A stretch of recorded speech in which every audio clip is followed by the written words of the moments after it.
All right.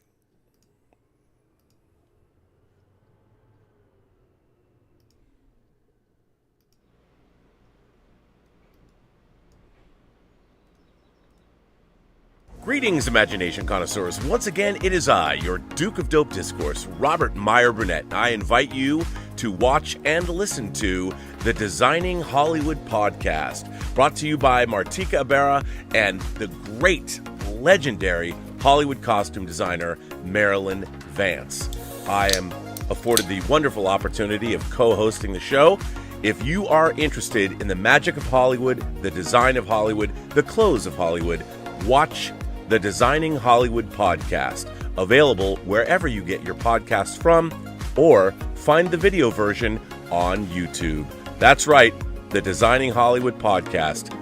Why would you ever want to miss it?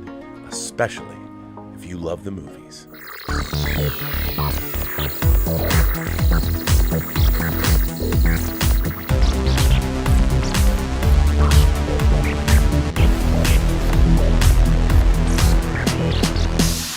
Well, greetings, imagination connoisseurs. Once again, it is I, your Duke of Dope Discourse, your master of fun and wonder, your viceroy of verisimilitude, and of course, your pharaoh of physical media, Robert Meyer Burnett. And it's a special day for us today. It's a Tuesday. We've never done this show on Tuesday. Your favorite German, my favorite German, had a change in schedule, so we had a change in our showtime. You know him, you love him. He's all the way from Saarbrücken, Deutschland, Mr. Dieter, Bastian Dieter. How are you on this Tuesday, buddy? I'm feeling very good, Rob, because through my new shift model, I now have 3 days free. Uh-oh. And I can do the show. And actually, Rob, considering Tuesday, it's not really a bad day for physical media, considering US releases help me out, as always. Tuesday is the release date. I got some discs this morning. Yes, I did. There you go. Yes, so I did. Greetings, imagination connoisseurs. Didi here. I am Rocky like Erican, and welcome to the B&B Motel for Let's Get Physical Media. But we talk everything here and see what the show will bring. But we're here on a Tuesday, and I got some discs too, because Tuesday is actually a nice day to get packages. It is always a nice day. Did you get packages? Yeah, I get, luckily, I got some today, so I have a little more discs than I was actually going to have. But Rob, the weekend is in the can, and even if we are now on Tuesday already, I'm wondering, Mario, how long will it take, Rob, for reach the billion? Dude. In the box office. Dude, let me just tell you. Yeah. Super and Mario. We had some horror openings which didn't fare that well with Renfield and the Pope's Exorcist. You know, it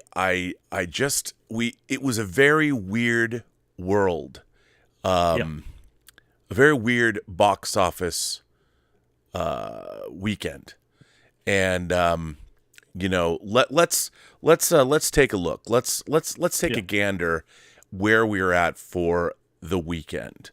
So this is the weekend of April 14th through 16th, Dieter.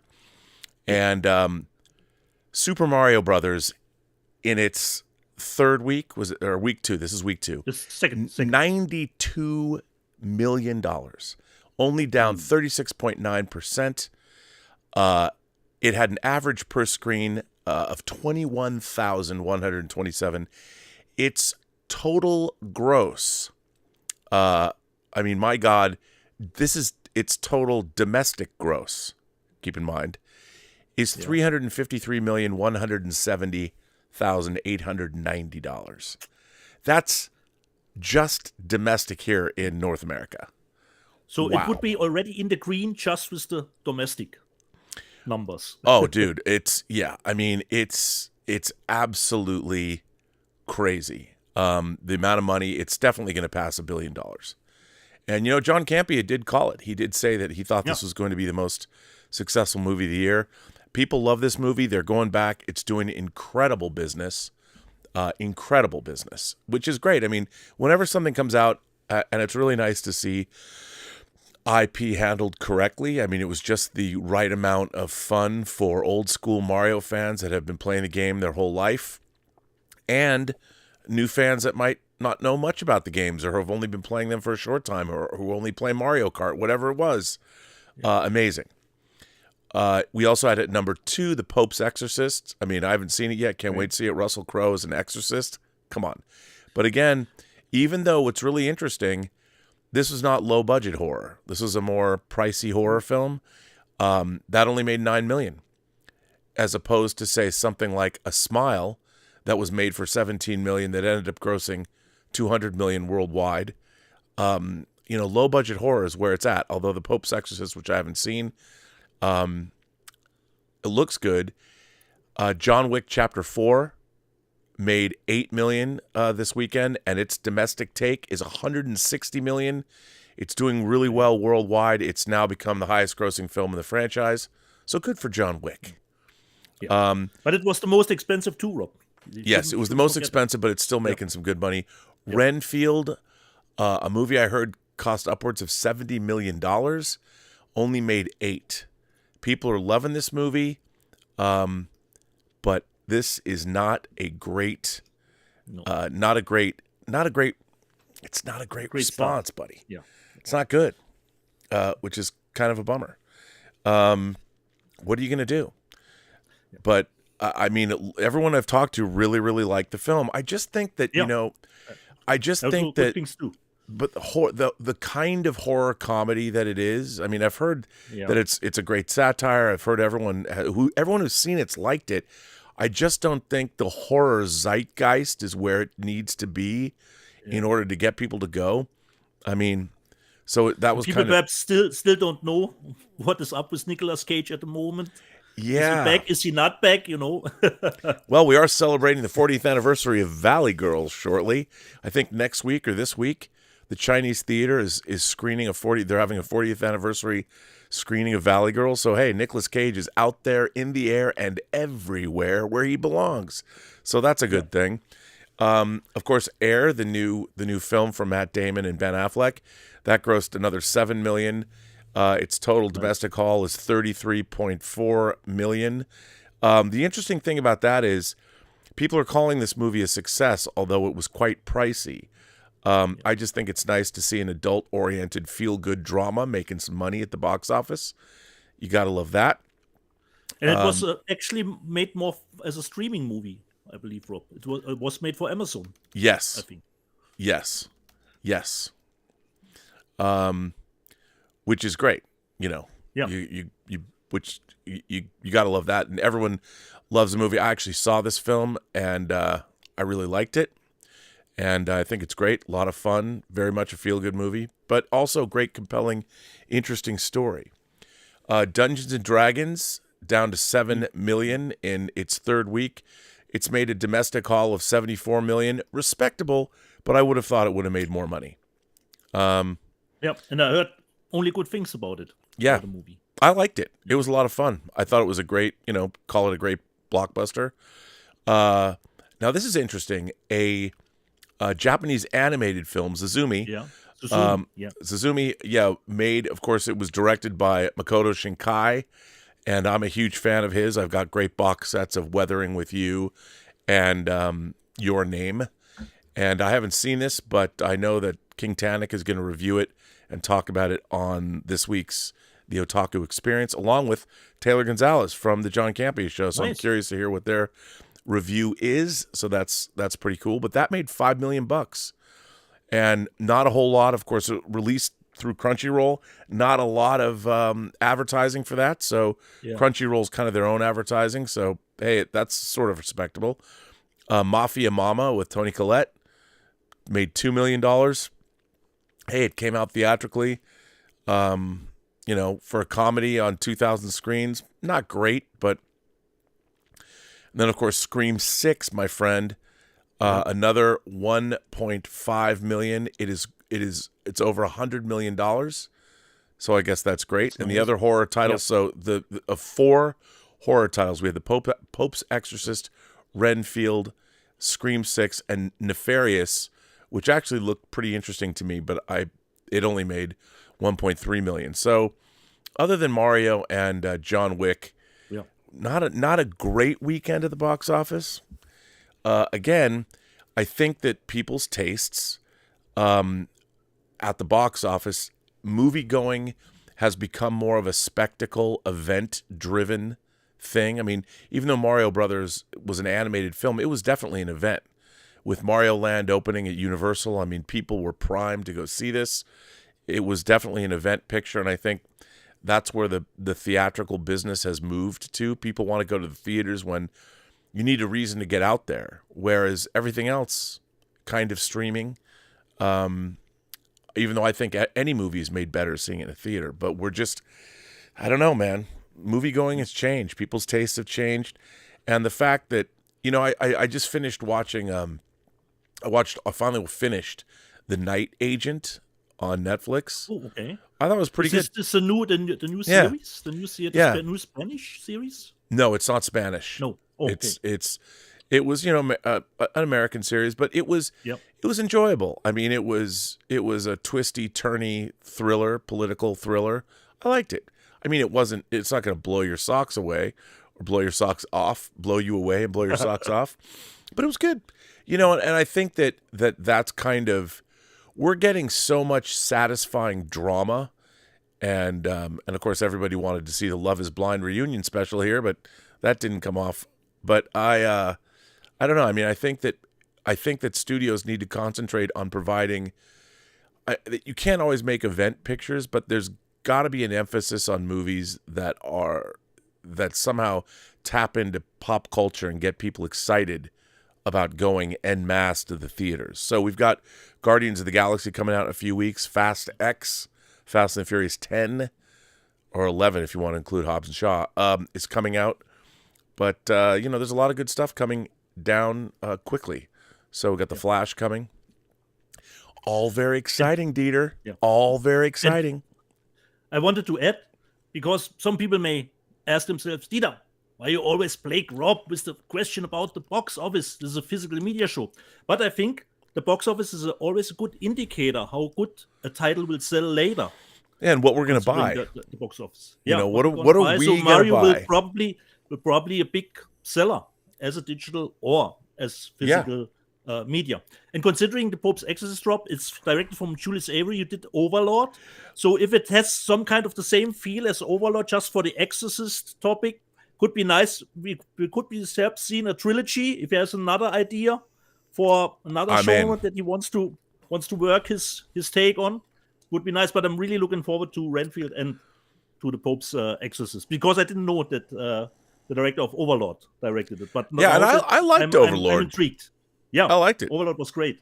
So if the Pope's Exorcist has a little bit of that kind of feel that Overlord has, because Overlord, started like a normal World War movie. If you didn't know what would be happening, so perhaps the Pope's Exorcist could have a little bit of the same. Yeah, I'm looking forward to it. So. There's me. I love anything to do with Satan.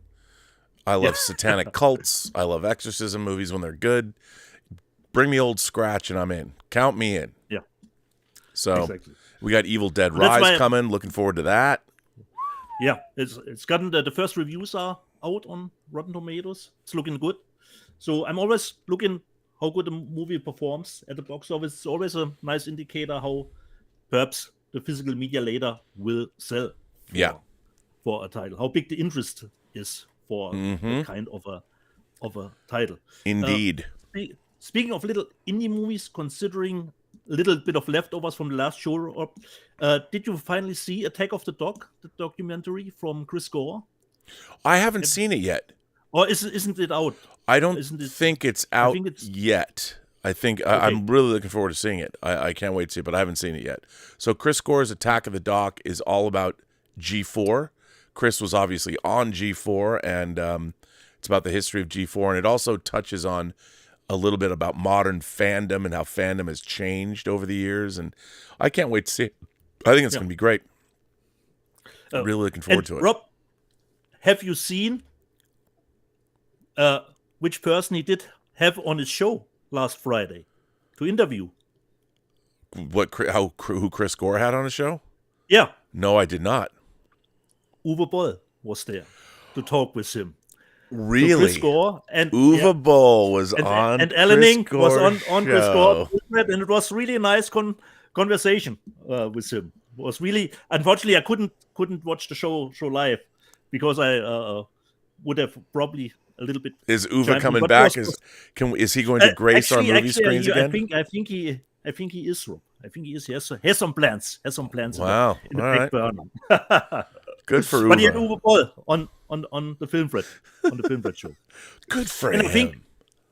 I think, Rob, considering his line, freaking IKEA should reach out to him. You know, this is a seller. You know, if you say a freaking IKEA chair, and IKEA would say, if it's good enough for space, it's good enough for your yard too. You know, could have a nice promo line. Okay. You know, it's true. I mean, hey, Yeah. what can you say? I mean, So- you know, it's a big week. Speaking of IKEA chairs, you got Mandalorian tonight, midnight, Exactly. Last and episode. tomorrow the night, last episode. Jean-Luc Picard and company, the last episode Yeah. of Picard. Hey, but you know what got announced today? The Section 31 TV movie with Michelle Yeoh. Okay. Section 31. Yeah, I totally believe you that you're hyped for that.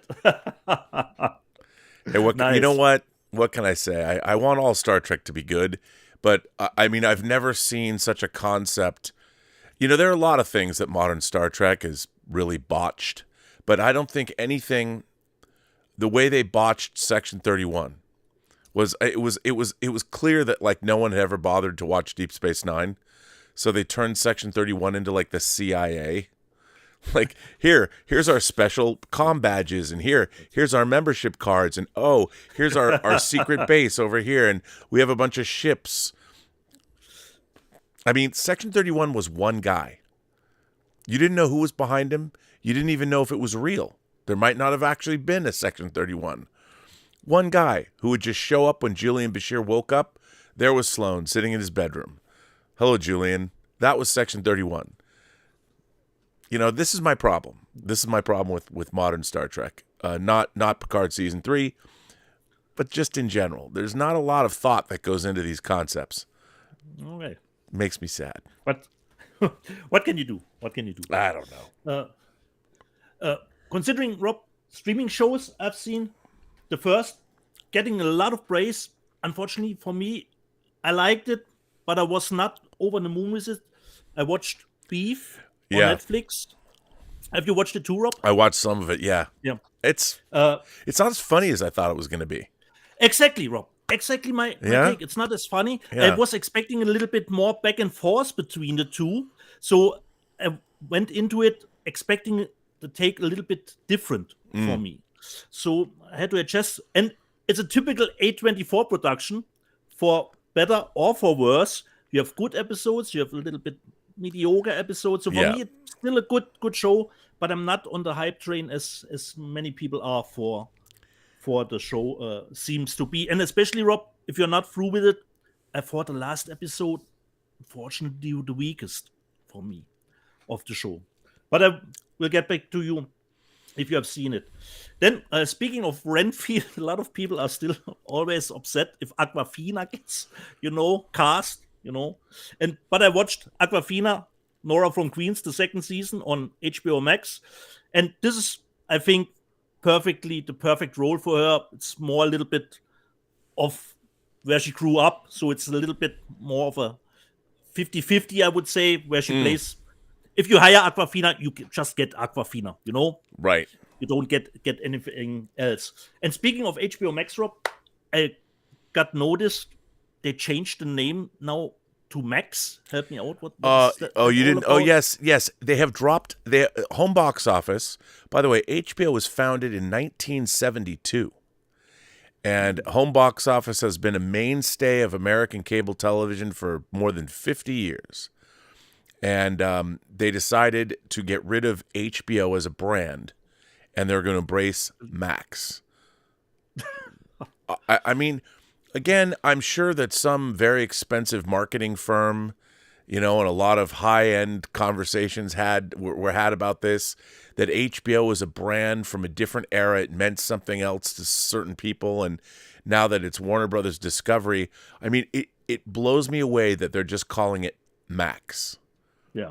Why not just say So HBO? It's not TV, it's HBO. So nobody complaining about Peacock anymore, because it's way more an interesting title for Well, a streaming service. what's so strange is, I mean, I directed episodes of Femme Fatales for Cinemax, which was an HBO subsidiary. So what is it? I mean, it's such a weird, it's such a bizarre, strange thing to do. I mean, Max is such a generic term. Exactly. Whereas HBO is like a venerable brand. It's like Coke. Yeah. Or call it what you want, but it's or like Scotch tape. It's something everybody knows, and it's I really don't understand. It's pretty funny, because I think that there's a lot of corporate decision making that happens today where the people that are making the decisions are not necessarily the consumers of the product that they're making decisions about. I mean, David Zaslav, of course, he's done a great job with Discovery, but I don't think he particularly watches a lot of TV. He's too busy. And HBO is synonymous with everything from The Sopranos to The Wire to, hell, Dream On, Sex and the City, Oz. Take your pick. I mean, HBO has so many, Game of Thrones, House of the Dragon, so many prestige shows, The Last of Us. I mean, HBO is just a litany of show after show after show, especially over the last 25 years, that has been some of the greatest TV ever made. And for them to get rid of it, I mean, just call it home box office. HBO, everybody knows what that means. And call it HBO Discovery. It's for quality, Rob. It's actually stands for quality. It does. It's like you hear about, if you're going to buy something at Tiffany, you know that Tiffany is a jewelry store. Every woman in the world wants to get that powder blue box with a white bow on it. I mean, it's synonymous with quality. Why it boggles the mind that they wanted to go with Max. What is Max? Max. I'm going to go with Max. I can only hope the transition, considering the app and using the app, will go smoothly for me. Well, yeah, I mean, it's happening. They're changing it over like in late May, like May 23rd or 24th or something. Okay. The whole thing is stupid. By the way, I've got something to tell you. Okay. There is a possibility, I'll know probably this week, that I might be going on a work-related trip to Spain in early June. I'm coming to see you, buddy. Okay. I'm coming to see you. Better clean up those discs. On the Stitches Festival again? The Stitches Festival is in October.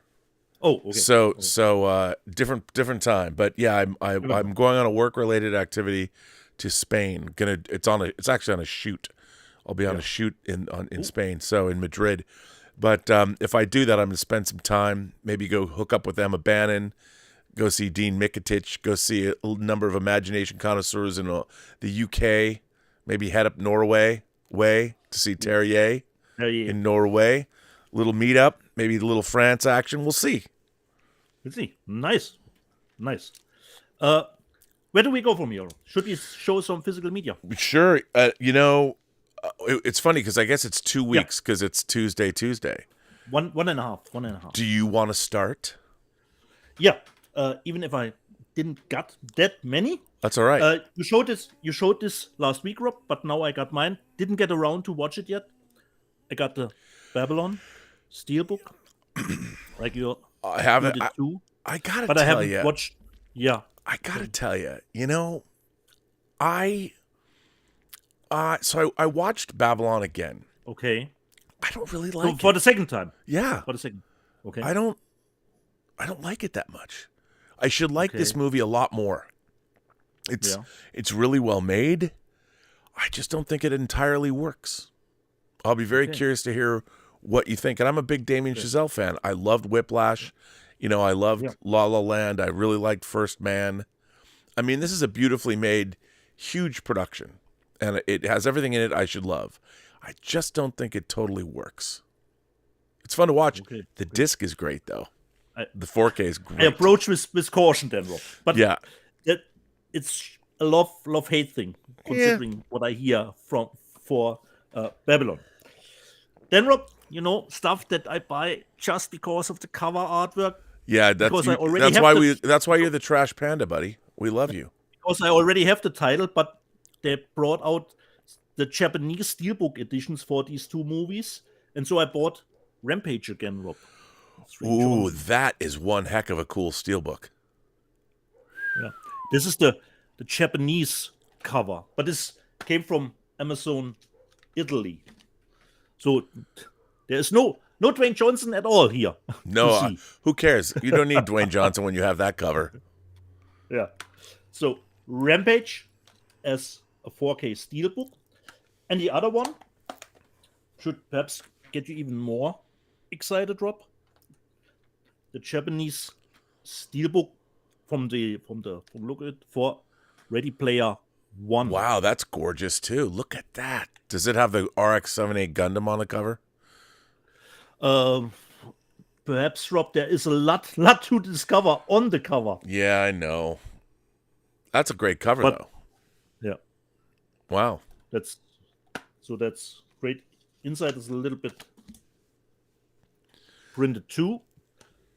So these are just for the cover artwork that I really much love, because I already own the movies. So actually, yeah, but those are great discs. The covers on those are great. I know. I can see why you'd want that. Absolutely. So 100%. A little bit of steelbook stuff, and then the next one, Rob, perhaps we both got this week, because I don't think you showed it last week. I got the Flashdance disc. Oh, can we talk about Flashdance, buddy? Yeah. Let's talk about Flashdance. And who rocked the steelbook? Oh, and I didn't love the cover artwork of the steelbook. Dude, and that's why I love the normal. I got okay. Well, you want to hear something that's really sad. We are again, Rob, at the cover crossroads. Considering who likes. I got both. Now, Rob, are you becoming me now? Are you becoming me? So okay. Now, as everyone knows, by the way, look. This to me is like the most '80s steelbook cover ever, and it says "What a Feeling" on the back. Yeah. And I had to get it. And it has, of course, dancing and welding in the front cover, because that's what we have to do. Now, here's a funny thing about Flashdance. So Flashdance was directed by Adrian Lyne, who went on to direct like Fatal Attraction and Jacob's Ladder. And one of his first movies in America was a movie called Foxes with Jodie Foster. That's a really great teen, kind of a gritty teen film. But what I love Flashdance. Have you watched this? No, unfortunately not, Rob. I only got it today, Rob. It's unbelievable. First of all, I put it on, and as I'm wont to do, hang on, I just dropped one of my discs. I put it on. The soundtrack is killer. I mean, it's Giorgio Moroder did the music, so it better be, Rob. It better be. It's killer. The picture's killer, and of course, it has that great early '80s British director and the British commercial directors like Alan Parker and Adrian Lyne and Ridley and Tony Scott. To me, Flashdance and The Hunger, Tony Scott's The Hunger, which also came out in 1983, are like two of the first MTV movies. You had the British commercial aesthetic with high contrast, single source light, a lot of silhouettes. It's a silly movie. And now it would probably, as I'm watching this, I'm like, it's about an 18-year-old girl that starts fucking her boss, who's like 20 years older than she is. And of course, the ludicrous, she's a welder. She's like an orphan girl. She's a welder. She's a welder during the day, and at night, is she a maniac? She is. She's a maniac. And at night, she dances in a club. She's not a stripper though. It's like this. You're supposed to believe it's this Pittsburgh workaday blue collar bar that everybody goes to, but they have these elaborate dance numbers. I mean, the movie should not work, but there's something sort of sweet and wholesome about it. Yeah. Even though I love the scene where she's eating crab meat and sticking her foot into Michael Norrie's crotch. Michael Norrie, who went on to star in The Hidden. Exactly. I love this movie. And it was interesting when I was working in video stores when I was, very young.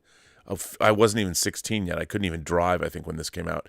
I've told people this a million times before, but I worked at the second video store in the United States, Video Space in Seattle. And this was one of the very first video cassettes that was priced to sell. They called it a sell-through tape, meaning most videotapes were rental priced. So people didn't buy them. They were priced to rent. So video stores, videotapes were anywhere from $54 to $100. Well, Paramount Home Video did something smart with Flashdance because it was a big cultural phenomenon. They decided to make it, it was $39.95. Now, they had started in 82, the previous year, with Officer and a Gentleman and Star Trek II, The Wrath of Khan. And they made those priced to sell at $39.95. So they were cheap enough that everybody bought them. They weren't just renting tapes. Everybody bought Officer and a Gentleman, and everybody bought Star Trek II. And I sold hundreds of copies of Flashdance. I remember people could pre-order them at our store and pay for them in advance.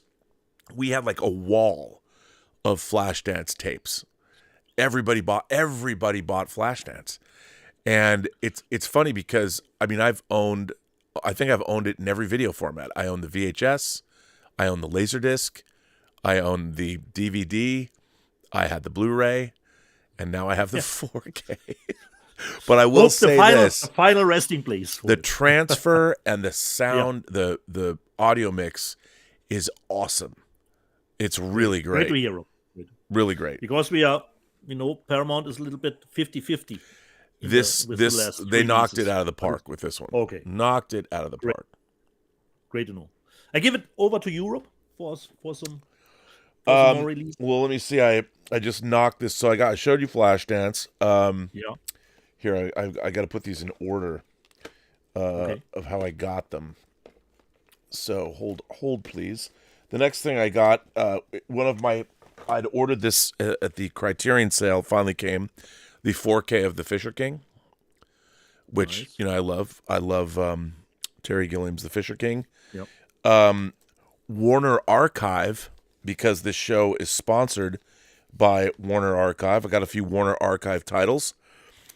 Border Incident with a young Ricardo Montalban. Yeah. And then I got Clash by Night with Barbara Stanwyck, Marilyn Monroe, and Robert Ryan. Now, I think these are coming out next month, but Warner Archive's having a banger month. These are two of the titles they're releasing, but they've really got a great month ahead of them. I also got from 88 Films, I got this great box that I haven't even opened it yet, of the Christopher Lee movie, The Whip and the Body, from 88 Films, box set. Gotta love that. And of course, this is directed by the great Mario Bava, who directed things like Diabolic and Bay of Blood, and of course my beloved Mask of the Demon, a.k.a. Black Sunday. And of course the Planet of the Vampires disc that you have in 4K for me. Yeah. So as I crack this open, and again, this is a really nice, I really love 88 Films. They do a great job. And totally. This has got the, we love our matte finish covers. There's a great, there's a book in here, which is very, very cool. What is her terrifying secret? Is she the victim of a madman or a dead man? I guess this movie was called What? Because they couldn't call it The Whip in the Body. But yeah. So there's that. And let's see if it has a reversible cover, shall we, Dieter? I don't know if it does, but I bet would it think does. So. Yes, it does. Now you have to decide which do you like more. Well, because I got the box, and okay. The box is the same. The box is the same. Sometimes even the reversible has two different variations. Yeah, And man. it's- Wait, I gotta straighten this up. God bless 88 Films. yeah. El Frusta, El Corpo, whatever. Look at that. Come on. Ooh, nice. I'll take it. I'll take it. So another great pickup from Go 88 Films. Well done. And then, would you believe, I bought a 3D disc. Ooh, so you're the one, Rob. You're the one who bought I'm going to answer the question. Who bought a 3? Not only did I buy a 3D disc, it's a cat in the bag.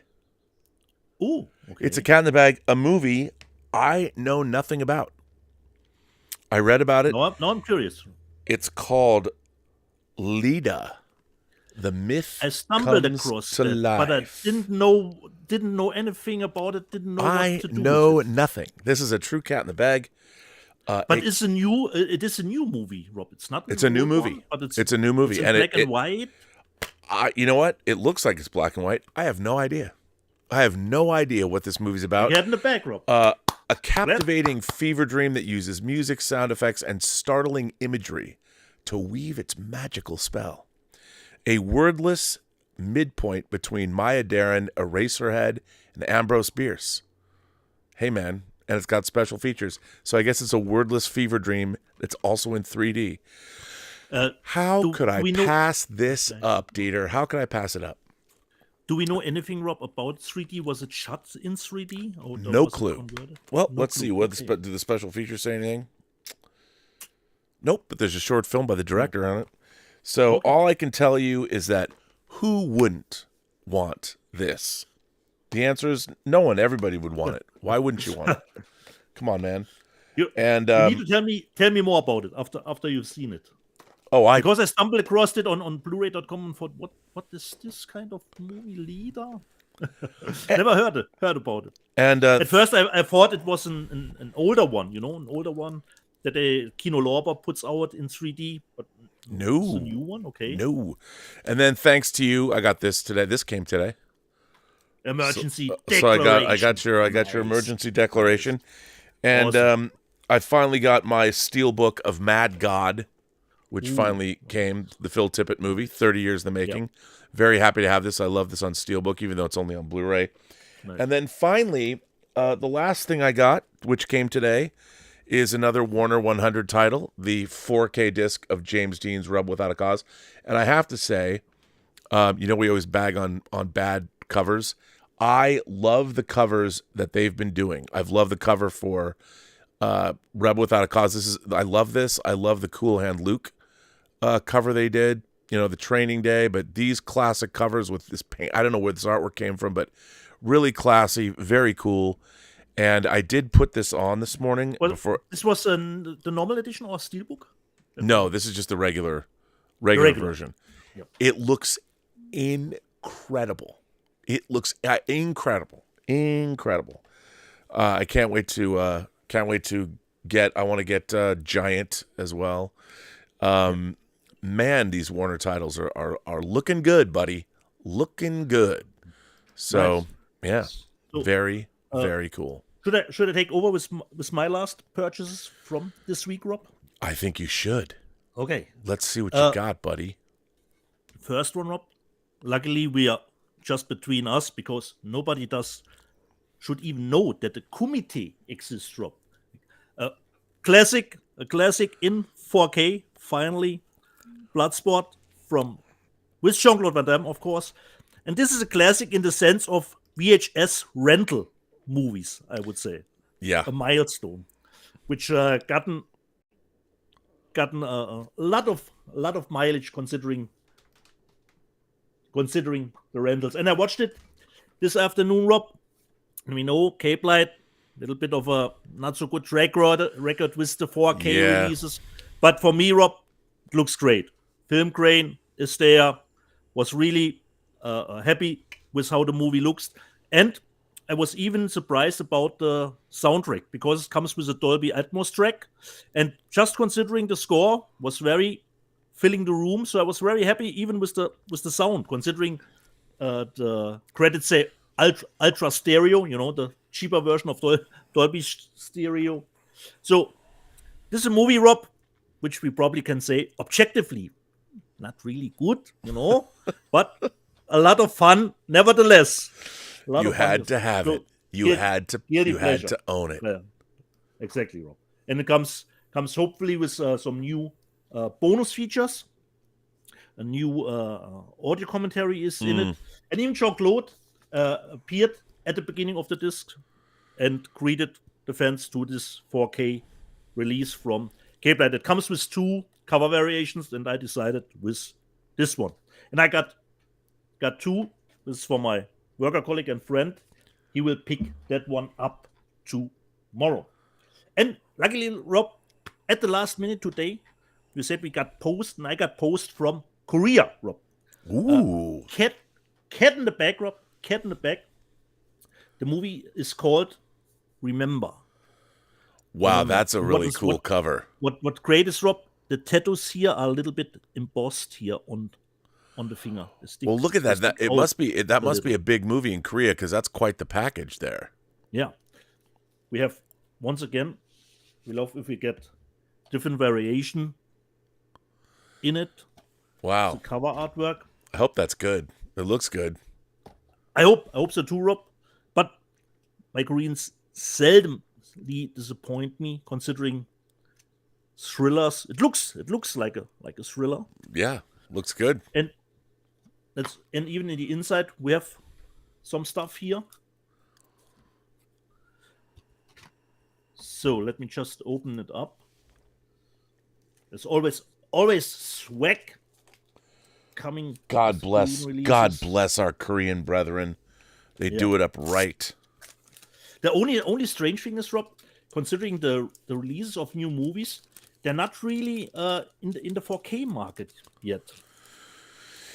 Yeah. Considering the new movies that we probably get in other countries in 4K. Well, the thing about 4K is you have to have a 4K player and you have to have a 4K TV, and you really should have a great audio system as well. And a lot of people don't have that. In order to really maximize, you have to have some space.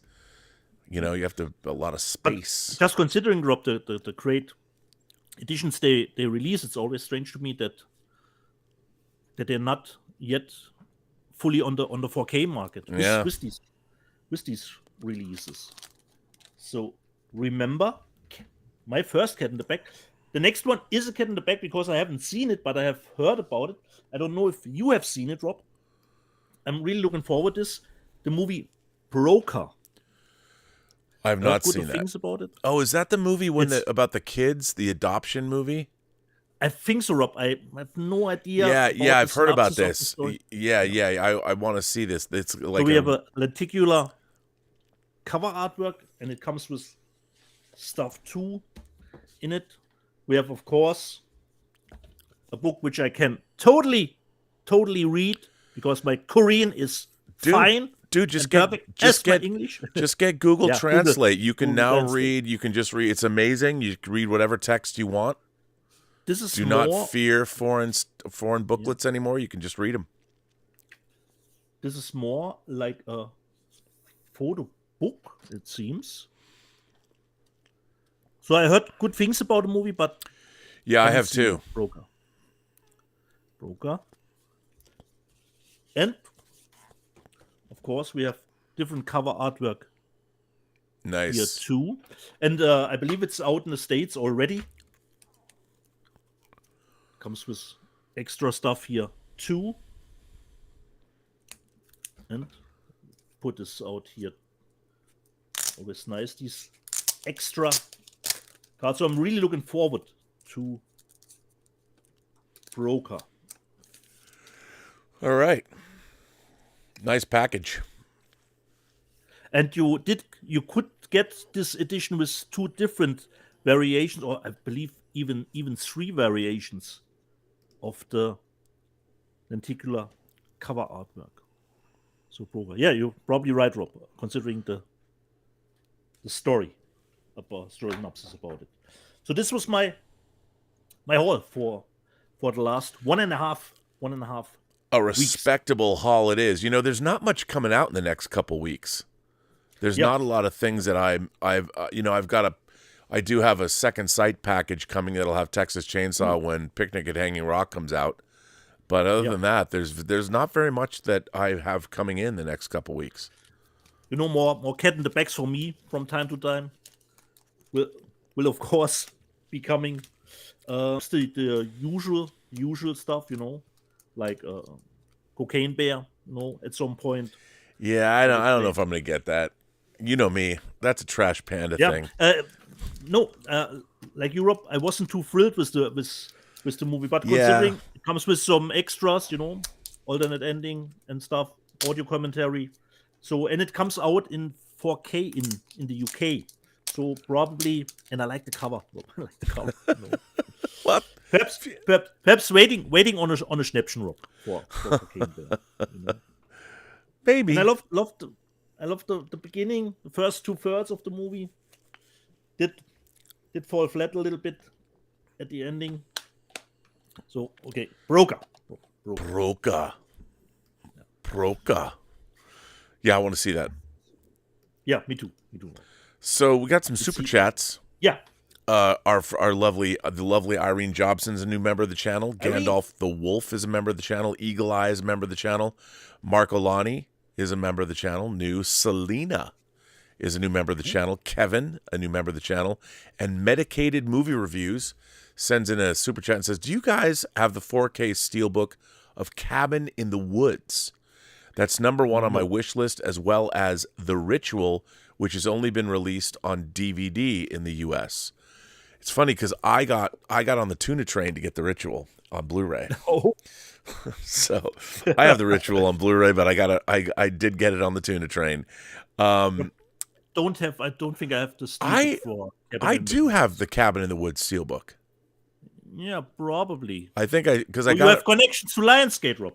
No, because I got it recently. It was Yeah. one of those things. Remember, I got it recently. I picked up the steelbook because I didn't have Nice. Cabin in the Woods on. It's a 4K steelbook, I think. Yeah. Yeah, it's 4K. So I have that. Kevin asks, "Hey Rob, any word if Prisoners is getting a 4K release?" That's Denis Villeneuve's Prisoners. I don't know. I don't know if it is or not. I wouldn't mind getting a 4K of that. I really not. I do like that movie. I'm sure eventually it will absolutely get a 4K I have no release. idea anymore, Rob, which studio released Prisoners? Yeah, I don't know if it was Warner Brothers or not. Warner. But that's a good question. I don't know. That would be something to get. Daniel Navrazidis, what a cool last name. Daniel Navrazidis says, "Keep up the great work, Rob." Daniel, I will try and keep it up. That's what she said. Keep up the great work, Rob. Yeah. She didn't. She will, though. Undead Sick says, "News from Holland, Rob. Someone called Paul Verhoeven, that I believe you're a fan of, is working on a new film. It's going to be called Young Sinner. It's going to be about a young staffer who works for a powerful senator and is drawn into a web of international intrigue along with the dangers that come with it. I am in. Young Sinner. I am in." Paul Verhoeven, he made his Panicked Nuns movie, and you know me, I am a Paul Verhoeven acolyte. I have been. But somebody please, okay, at the top of my list to get a new 4K release with Dolby Vision, actually I would love to get all of Paul Verhoeven's Dutch. I would love to get Soldier of Orange. I would love to get Spetters. But what I really want is, of course, The Fourth Man. Somebody, can't we get The Fourth Man? Who do I have to kill to get The Fourth Man on 4K or even Blu-ray?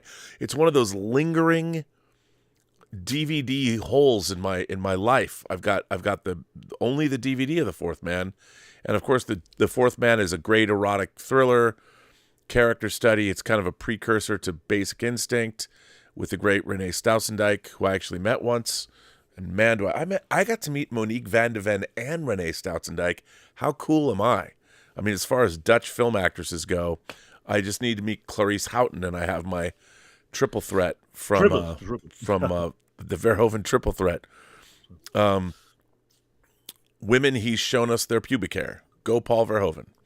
So I'm in. So get me that movie. Can't I get Fourth Man in 4K? Darth Plagueis says, I will visit the planet called America at the center of the galaxy in May of this year of our Lord, Darth Bane, planning to see the Imperial battle station called Disneyland in Orlando. Well, Darth Plagueis, you might be getting more battling than you bargained for. Who knows what's happening with Disney and Ron DeSantis in Florida? There's lots of craziness happening. Craziness. So you never know. But I hope you have a great time. Enjoy Florida. Yeah, what can I say? Son of John sends in a super chat and says, oh my God, I just saw the B trailer as opposed to the A trailer. The B trailer for Picard Season 3, Episode 10. I nearly shitted on myself. We need to pick at Kurtzman to put into production Star Trek Legacy. Hey, what can I say? I mean, you know, they've announced a Section 31 TV movie that everybody in the world wants to go along with Starfleet Academy Safe Space, the new Star Trek TV show. It's not really called Safe Space. That's a joke. That's what I'm calling it. Starfleet Academy Safe Space. Another show that nobody cares about. But okay, whatever. I'll tell you, at the end of Star Trek Picard Season 3, by the way, there is a mid-credit scene. So I just want everyone, if you're watching Star Trek Picard, you got to watch the credits all the way through. That's all I'm saying. Well, there's a mid-credit scene. You'll know when you see it.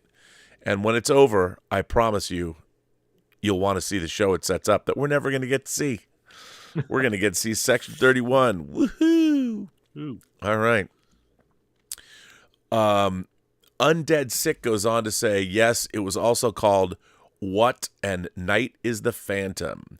Do you know what that's a product of? So they could sell the movie to other countries that didn't like or accept the original title. Oh, I know. Yeah, the whip in the body is not something that went over real well in a lot of foreign lands. So, yeah, which is pretty funny. Yeah, they did that a lot. You know, they changed a lot of titles. I mean, like Mario Bava's own Black Sunday here was called Mask of the Demon in its original Italian, which is unfortunately. Nothing new to me, Rob. Title changes. Yeah, well, yeah. In Germany, the whip in the body would just be like sadomasochism. I don't know. There you go. Now we know what the title entails. No cat in the bags here, Rob. No, no cat in the bags. Blue Rock 1701 has been a member for 15 months. Thanks, Blue Rock. Irene Jobson says, I didn't unsubscribe. By the way, we had to update our card info. Love y'all. Well, we love you too, Irene. No worries. I'd never hold anything against anybody. Tom Jr. Jackson, our own moderator, says, I just got Cocaine Bear on Blu-ray from Amazon. All right, because yes, it came out today. Today is disc day. Release day. Release day. So we got that. And of course, Blue Rock 1701 goes on to say, has George Feltenstein hinted at any forthcoming Warner Archive Hitchcock titles in 4K? He has not to me. But I don't know which Hitchcock titles Warner Brothers controls. I mean, I don't think North by Northwest that's MGM, but that might be owned by MGM. No, I think they own. I think Warner controls that. That's a good question. I don't know. I should ask him that. And where is Chinatown on 4K? Well, Roman Polanski's canceled these days, so I don't know. I really would hope I'm a huge Roman Polanski fan. I would kill to get Rosemary's Baby. Oh, no, maybe I wouldn't kill anybody, but I would like to get Rosemary's Baby, and I would really like to get Chinatown in 4K. Chinatown especially. But I think Paramount might eventually get around to doing it because, it is such a classic film. And I would hope because it's such a great movie. Great Jerry Goldsmith score. It's so good. So we're caught up on the Super Chats. Yes, we are. Nice. So we can go to the news, Rob? if you have news. I got or news, the live buddy. chat from last week. I've Okay. got news. As people know, that one of the unofficial sponsors of there's two unofficial sponsors of this channel. There's the great Kino Lorber and there's Warner Archive. I showed a couple of Warner Archive titles, but they've got Warner Archive and George Feltenstein and his merry band of pranksters over at Warner Brothers has a pretty great lineup. I guess it would be their May lineup. They have a really wide variety of films coming out. The ones that I showed, of course. They've also got coming King Solomon's Mines with Deborah Kerr and Stuart Granger, the original King Solomon's Mines. I used to love this movie when I was a kid. So King Solomon's Mines is coming, which is pretty cool. Hey there, it's Yogi Bear. Hey there, it's Yogi Bear. I guess this is a feature. It's Yogi Bear's first full-length movie. Hey there, it's Yogi Bear. Let's give it up for Warner Archive. Now they're also putting out Greta Garbo and Queen Christina. One of her most famous roles, directed by Ruben Mamoulian. This is a great title to have, and I'll bet it looks absolutely incredible. So you're getting action-adventure, you're getting Yogi Bear's first animated film, you're getting Greta Garbo, and then you're getting The Courtship of Eddie's Father, which, was then turned into a Glenn Ford and Shirley Jones, and then I think this was turned into a TV show, right? So this is another, domestic comedy and fun and interesting look at America. And then this is a strange little movie that I've always loved, The Boy with Green Hair. This is a really interesting, kind of a weird movie. If you've never seen it, just like it says, this kid's hair turns green. And what does it mean to the town folks? Please don't tell why his hair turned green after you've seen The Boy with Green Hair. So again, a really eclectic, and then the ones I've already shown that Warner sent me, Border Incident with the young Ricardo Montalban, and then, of course, a Robert Ryan movie with Barbara Stanwyck, and Marilyn Monroe, Clash by Night. So this is a really respectable release slate from Warner Archive, and a lot of different kinds of movies, very eclectic. I got to give it up. And they've also got, and did I forget to do it? Bringing up the rear, Warner Archive is also giving us Looney Tunes Volume 1 Collector's Choice. So I wonder if something like Duck Amuck is in here somewhere. I'm sure it is. But one of my favorite Warner Brothers cartoons. But that's pretty neat. I mean, Warner Archive, what a great slate. I mean, it's all classic stuff, but still really great stuff. So good on you, Warner Archive. Good on you, George Feltenstein. You know what's up. Now we're going to switch to a different studio. We're going to Paramount. Speaking of Paramount, where's Chinatown? Can we just say, who do I have to lobby? Do I come with a sandwich board and stand in front of the studio gate going, where's Chinatown on 4K? Can you do it? Can you give it to me? You know what they are giving me instead? 2 great Tom Cruise movies in 4K. One of certainly my favorite John Grisham adaptation, The Firm. I can't believe this movie's 30 years old. I mean, Jesus Cristo, that's over half my life ago. And I saw this in a theater down here. I love The Firm.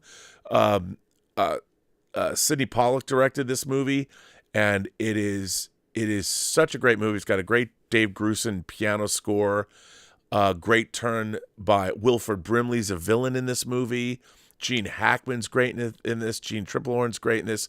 This is a great Tobin Bell from Saw, Jigsaw, is in this movie. I love The Firm, and it's probably my favorite John Grisham adaptation. So good. Really happy to get that. It's really close to the book, Rob. It's pretty close to the book. It's just a great movie. Oh, nice. It's a really great film, and it has everything about it. The cast is great. It's very handsomely mounted. It's a movie that would never get theatrically released today. They do it as a 10-part cable series. It's such a great movie. Tom Cruise is so good in it, and they're putting out another movie. Cameron Crowe's follow-up. I believe he made this. He either made this first. No, I think he made Almost Famous, and then he made this. Of course, Vanilla Sky. This is Cameron Crowe's American remake of the Spanish film Abrió los Ojos. And this, again, I really enjoy this movie. I don't know if I like it better. I don't think I like it better than the original. Of course, Penelope Cruz is in both. I love Vanilla Sky. I think it's great. Didn't they release Vanilla Sky, Rob, as a Blu-ray re-release already? Well, this is 4K. Yeah, but not as a 4K. But didn't they release Vanilla Sky as a Blu-ray already? Yeah, they did. Last year. They did. So wasn't it that special cover art? Yep. Yeah, that's what they're doing. They're double dipping. I smell double dipping. Well, they're double dipping. They're seeing how well it sells. If it sells well on Blu-ray, they'll put it out in 4K. Maybe they'll release Mommy Dearest. George, if you're watching, we want Mommy Dearest in 4K. Come on, man. Come on, Paramount. Yeah. Give me that and give me I mean, just give me what I want. It's easy. Just give me what I want and I'll be happy. It's yeah, and by the way, what I want is the correct thing. Most people online, the things that they want are not correct, but everything that I want, that I believe that I'm entitled to have, I'm correct about all of these things. Everyone else, however, is not correct. I'm correct. So give me Mommy Dearest in 4K and give me Chinatown. Everybody wants Chinatown in 4K. Everybody. So give it to us. Give it to us now. And then now I looked at this. Scream Factory or Shout Factory announced this double feature. And I'm thinking to myself, this is a pretty bargain basement double feature. But I'm like, this is like the biggest Dieter Bastian double feature disc ever. Here it is. Crime Zone and Future Kick. Come on. You've got Future Kick and Time and Crime Zone, and look at these covers. I mean, they're the exact same artwork. I mean, this to me just screams Dieter Bastian. Are you going to buy Crime Zone and Future Kick, dude? You know you are. Look, now I remember. Now I remember the cover on the right side. Is this Don the Dragon Wilson? Come on, dude. Yeah. In Crime Zone is a Judge Dredd variant. Doesn't matter. You know you're going to buy it. You know you're going to buy it. You know you're going to rock that. And then, of course, if you're not going to buy that, I know you're going to buy this. Also from Scream Factory. Sorority House Massacre. Come on now. It's a special edition.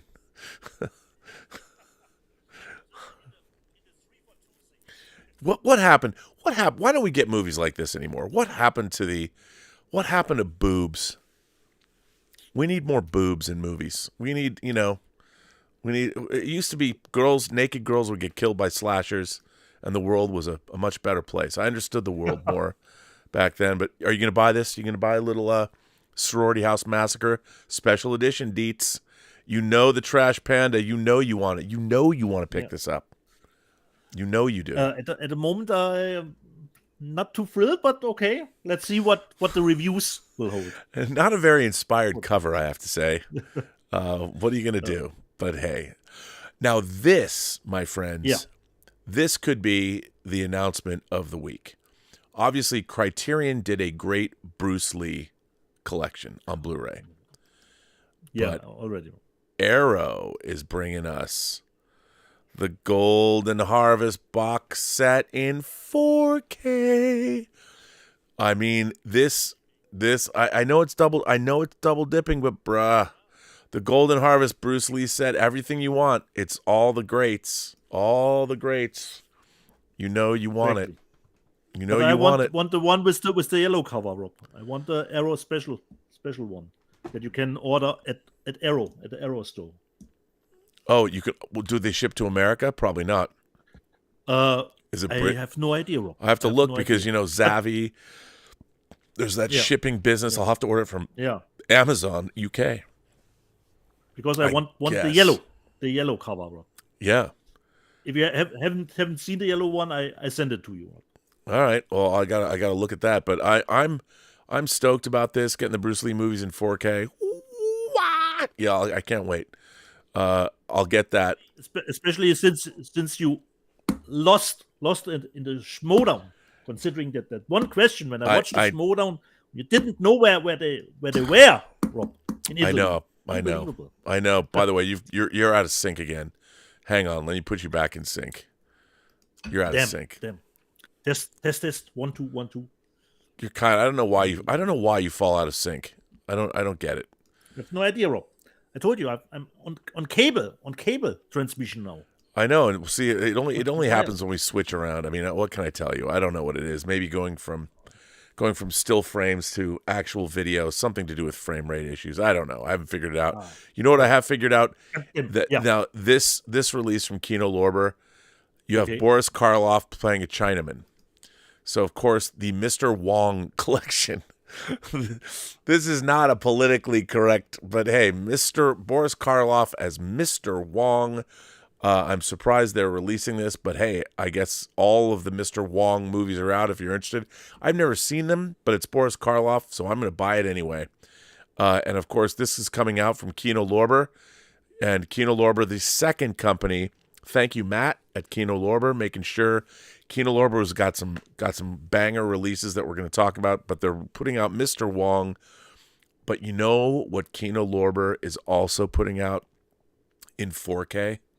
One of my favorite movies, one of my favorite suspense movies, one of my favorite movies ever. John Frankenheimer's, again, a Criterion disc that it's going to be replaced by the Kino Lorber 4K. I mean, I'll keep them both. But I'm kind of getting tired. I mean, I'm replacing all of my collection with 4K stuff. The Manchurian Candidate, one of my favorite movies of all time. Frank Sinatra, Lawrence Harvey, Janet Leigh, and of course, our favorite, the most evil woman ever. I mean, Murder, She Wrote has nothing on this. And I'll tell you, I can't wait to get this in 4K. First of all, this was shot by James Wong Howe. And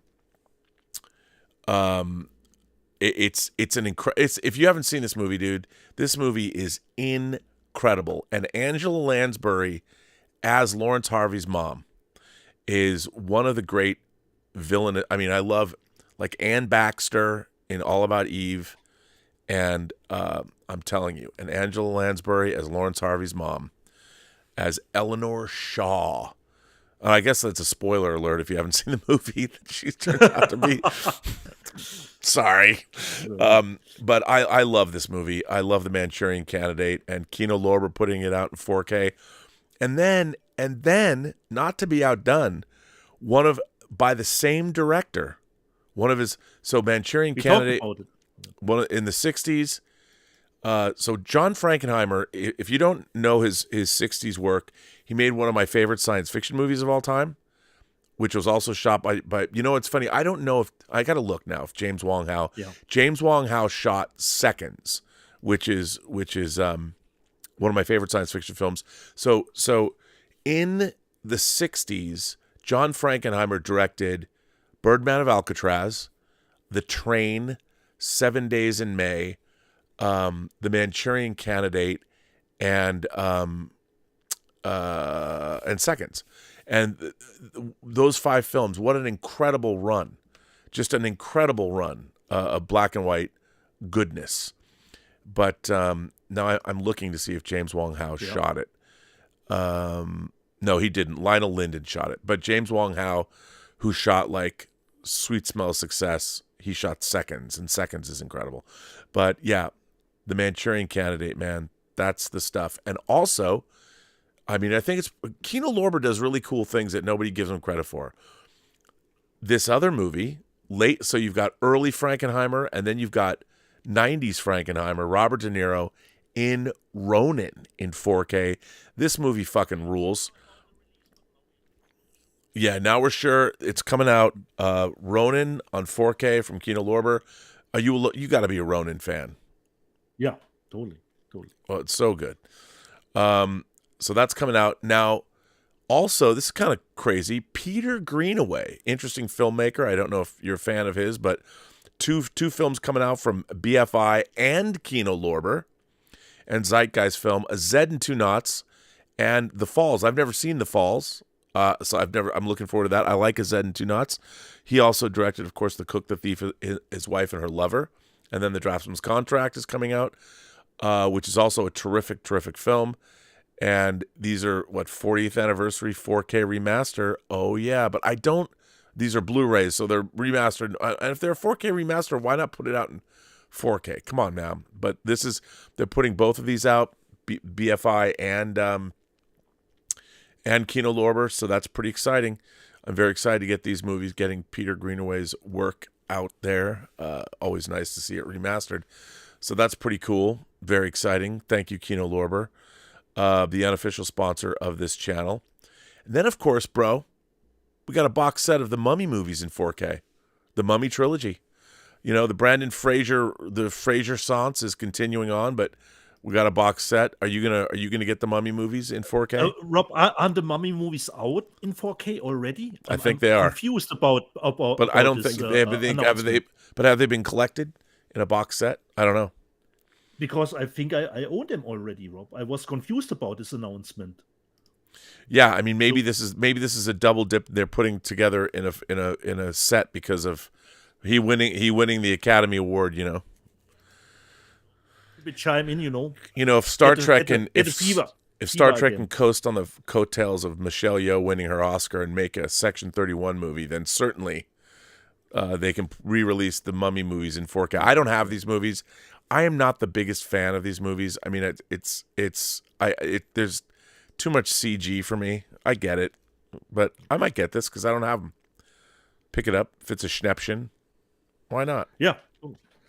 The first one was great. Loved it. Was. And good time. Yeah, it was good. Why not? And then here we go for the sales figures. The top 10 Blu-ray bestsellers for the week of April 8th. Plain number 1, all because of me. Dragon Ball Super, Superhero, Puss in Boots, Last Wish, not Witch. Batman, The Doom That Came to Gotham, Megan, Star Trek The Next Generation, The Motion Picture Collection, The Maltese Falcon, Everything Everywhere All at Once, Black Panther, Wakanda Forever, and Top Gun Maverick. So those are the Blu-rays. These are the top home media sellers overall with the percentage of Blu-rays next to them. Plain, 58% were Blu-ray. Puss in Boots, The Last Witch, 41% Blu-ray. Because remember, there's still a lot of DVDs and 4Ks that sell here.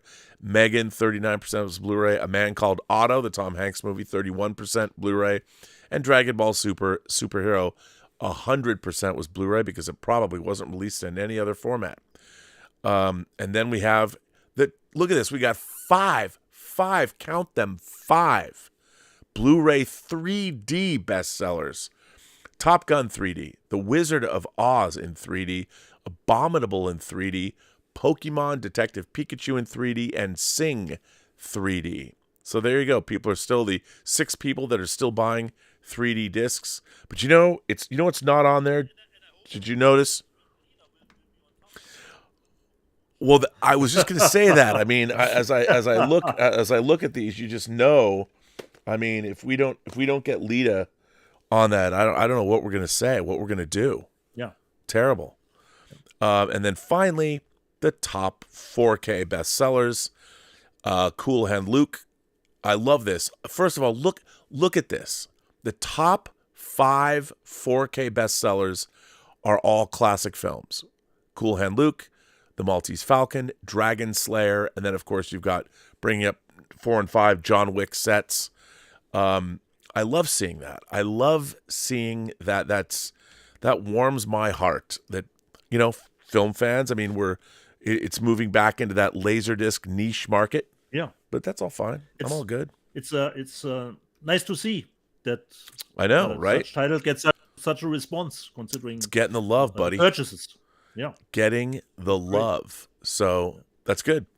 So it shows there's a market there, Rob, for those titles. There's a total market there. So hey, why not? Yorgi says, "Hi, Rob and Dieter. Yep. Did you watch HBO's The Regime series trailer with Kate Winslet? It was shot here in Vienna and my area in Schönbrunn Palace. I did see that. It looks great. The Regime, Kate Winslet plays a stateswoman. I don't know. The trailer looks lush, sumptuous. Can't wait to see it. That's very cool that they filmed it around you, Yorgi. I'm in. Count me in. Count me in. No Money sends in a super chat and says, "Hey Rob, enjoying all the TNG Blu-ray extras I recently bought. Also just got the 12 Monkeys Blu-ray box set. So glad I found you months ago. Due to PS3, Picard Season 3. You rock. Hashtag Terry Trek." Well, No Money G, since you are getting the TNG, there's some TNG extras that I would like to call your attention to. One is the extended version of Measure of a Man that's on Season 2. A lot of people don't know it's there, but it's the only extended episode of Star Trek really that there is. And then, of course, on Season 2, there's also me hosting a conversation with the entire cast of TNG, so you can watch that. And really go through the Season 3 extras. There's great stuff like the Inside the Writer's Room that's hosted by Seth MacFarlane. And then look at the stuff for The Most Toys, the clip with the David Rappaport, the little person who played Kivas Fajo, who only shot for a day. That's on there. But I'm glad you're digging him because we spent a long time. And then, of course, all the regular documentaries. But I'm glad you're liking them. That's amazing. Rob, in the comment section from our show last week, someone asked about the Blu-rays from Star Trek TNG. As far as I know, they always come with the special features. Yes. There's no edition where the special features are not. That's involved. right. They always. They always come with special features. Nice. Yeah. Great. So, but thanks for the kind words. I appreciate that. No Money G, who's also a member of the channel. So, you have no money because you're a member of the channel and you're sending us super chats. That's why you're No Money G, and you're buying Next Generation. But I appreciate all of that. So thank you. Appreciate that. So we're caught up on super chats. Okay. Should I go to the live chat room? Actually, you know what? Thomas Logan just sent in a super our friend chat. Thomas Logan. Thomas Logan, who we were debating. Thomas Logan sent us a, what would you call it, Dieter? A script. He took me up on it. Send me a script. Thomas Logan sent us both a script. Yeah. We haven't quite decided how we're going to address that on the show, but it's definitely going to be addressed. Yeah. It's a little bit of a prologue to, some would call it a cult movie. I don't know who. But Thanks. We're going to talk about it. So what does Thomas Logan write? Thomas Logan says, "I'm usually against remakes, but Jonathan Demme's Manchurian Candidate from 2004 is a great one. Liev Schreiber is Oscar-worthy in the titular role. Demme brilliantly updated it to match early 2000s politics." I would agree. So, the Manchurian Candidate's based on a book. So to me, if somebody wants to readapt a book, like a remake to me is something that was originally created as a movie. But if you're readapting a book, and I think you're right, I think Jonathan Demme did an amazing job. I really like The Manchurian Candidate from the 2000s. I think it's really good. I don't like it as much as the original, but it's a really good movie, and I totally agree with you. I think the update is really, really good.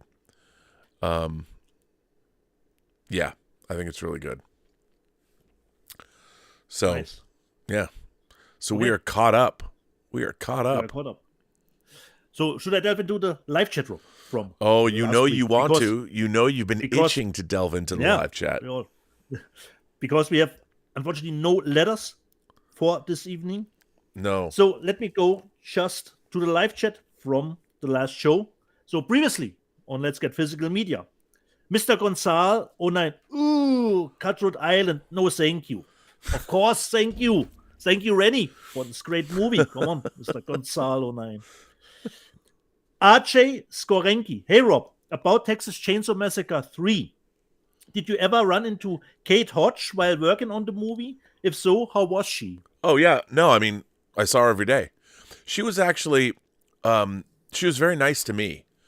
I mean, it was, and I remember, I remember making that movie was both difficult. A lot of it was shot at night. and difficult conditions. People were in pits of water, body pits, and all that. But for the most part, everybody was very nice. Kate Hodge she was always delightful to me, and it was not a huge crew. So everybody, we interacted with everybody all the time. So, yeah, she was actually very nice. Nice to know. Shay 210, Mario, the movie, Super Mario, was an amazing family movie. That's all it needed to be. Our moderator, Tom Jr. Jackson, the Super Mario Brothers movie was so much fun. And Mr. Gonzalo 9, Dungeons and Dragons was awesome. I have seen it 3 times already. Super Mario Brothers movie is not for me. Okay. Bill Barclay, Tom Jr. Jackson answered to Bill Barclay.